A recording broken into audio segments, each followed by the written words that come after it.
بسم اللہ الرحمن الرحیم۔ صرف 5 منٹ کا مدرسہ قرآن و حدیث کی روشنی میں 143واں دن 23 جمادی الاولی۔ نمبر 1 اسلامی تاریخ۔ غزوہ دومۃ الجندل 25 ربیع الاول سن 5 ہجری میں رسول اللہ صلی اللہ علیہ وسلم کو اطلاع ملی کہ شام کی سرحد سے قریب دومۃ الجندل کے مشرک قبائل نے قافلوں پر ڈاکے ڈال رکھے ہیں اور گزرنے والوں سے سامان لوٹ لیتے ہیں۔ نیز یہ بھی معلوم ہوا کہ انہوں نے مدینہ پر حملہ کرنے کے لیے ایک بڑی فوج جمع کر لی ہے۔ ان خبروں کے پیش نظر رسول اللہ صلی اللہ علیہ وسلم نے سبا بن عرفۃ غفاری کو مدینہ کا امیر بنایا اور سخت گرمی، ریگستانی سفر اور ناسازگار حالات کے باوجود 1000 صحابہ کا لشکر لے کر ان کے مقابلے کے لیے روانہ ہو گئے۔ مسلمان شدید گرمی کی وجہ سے رات میں سفر اور دن میں آرام کرتے تھے۔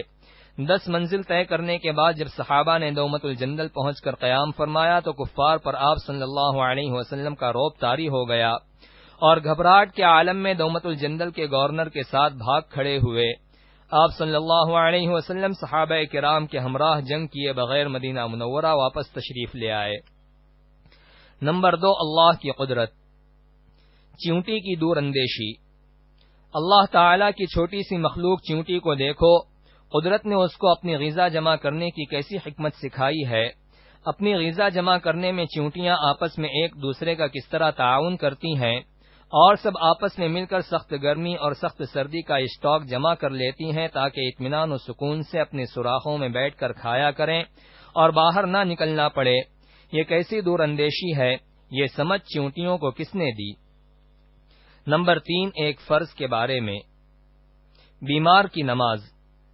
رسول اللہ صلی اللہ علیہ وسلم نے فرمایا، نماز کھڑے ہو کر ادا کرو، اگر طاقت نہ ہو تو بیٹھ کر ادا کرو اور اگر اس پر بھی قدرت نہ ہو تو پہلو کے بل لیٹ کر ادا کرو۔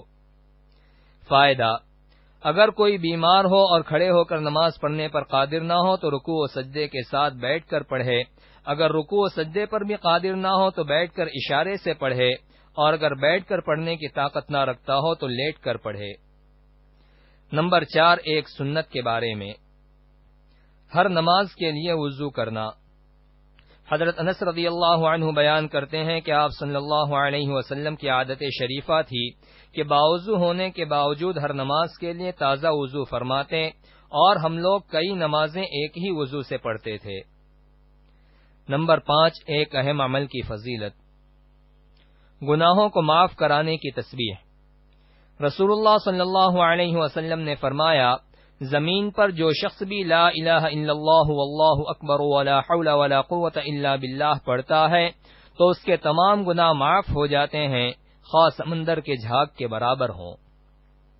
نمبر 6 ایک گناہ کے بارے میں۔ دوزخ کے مستحق۔ رسول اللہ صلی اللہ علیہ وسلم نے فرمایا، کیا میں تمہیں جہنمی لوگوں کے بارے میں نہ بتاؤں؟ ہر سخت مزاج، بد اخلاق اور تکبر کرنے والا جہنمی ہے۔ نمبر 7 دنیا کے بارے میں۔ دنیا میں چین و سکون نہیں ہے۔ رسول اللہ صلی اللہ علیہ وسلم نے فرمایا، خبردار، دنیا کے بارے میں جو کچھ میں جانتا ہوں اگر تم بھی جاننے لگو تو تمہیں کبھی دنیا میں چین نصیب نہ ہو۔ نمبر 8 آخرت کے بارے میں۔ قیامت کے دن لوگوں کی حالت۔ قرآن میں اللہ تعالی فرماتا ہے، جس دن تمام جاندار اور فرشتے صف باندھ کر کھڑے ہوں گے اس روز کوئی کلام نہ کر سکے گا، البتہ جس کو خدائے رحمان یعنی اللہ تعالی بات کرنے کی اجازت دے دے اور وہ بھی بات ٹھیک ہی کہے گا۔ اس دن کا آنا یقینی ہے، جو شخص چاہے اپنے رب کے پاس ٹھکانہ بنا لے۔ نمبر 9 طب نبوی سے علاج۔ جوڑوں کے درد کا علاج۔ رسول اللہ صلی اللہ علیہ وسلم نے فرمایا، انجیر کھاؤ، پھر اس کی اہمیت بتاتے ہوئے ارشاد فرمایا، اگر میں کہتا کہ جنت سے کوئی پھل اترا ہے تو یہی ہے، کیونکہ جنت کے پھلوں میں گٹھلی نہیں ہے اور انجیر کا یہی حال ہے، لہذا اسے کھاؤ، اس لیے کہ یہ بواسیر کو ختم کرتا ہے اور جوڑوں کے درد میں مفید ہے۔ نمبر 10 قرآن کی نصیحت۔ قرآن میں اللہ تعالی فرماتا ہے، تمہارے رب نے فرمایا ہے کہ مجھ سے دعا مانگو، میں تمہاری دعا قبول کروں گا۔ بلا شبہ جو لوگ میری عبادت کرنے سے اعراض کرتے ہیں وہ عنقریب ذلیل ہو کر جہنم میں داخل ہوں گے۔